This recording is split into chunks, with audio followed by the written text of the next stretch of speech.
Welcome to this MOOC about framing, and thank you for joining us.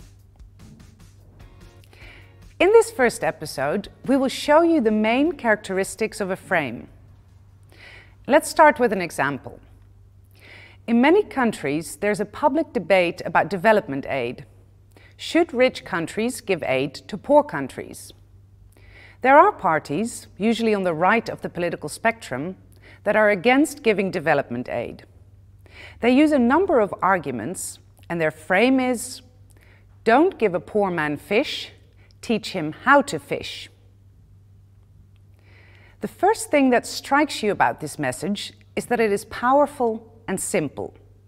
Not simplistic, but simple. If a message is powerful and simple, we remember it. It is sticky. Good frames stick. Most people would agree that it is better to teach a poor man how to fish. This brings us to the second characteristic of a good frame. A good frame has a high level of common sense. A good frame is one that you agree with intuitively. Take the following example. A politician could say that he is tough on crime. It's a sticky message. It's also a message that we can all agree with. Of course, you should be tough on crime. Even if you are convinced that people are not inherently criminal but become so due to poverty or lack of education, you can still agree with this frame.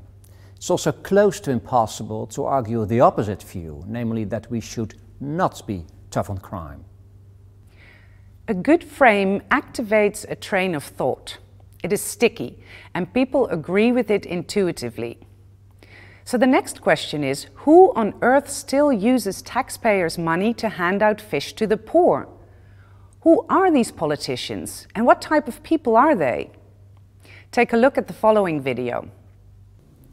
I have a clear message for the people of this country. I am tough on crime. I have always been tough on crime, and I will be tough on crime in the future.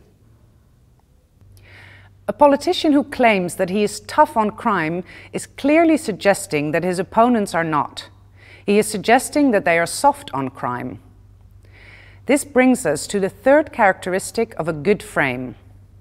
A good frame has a villain, someone who does not do what is intuitively right, who hands out fish, or who is not tough on crime.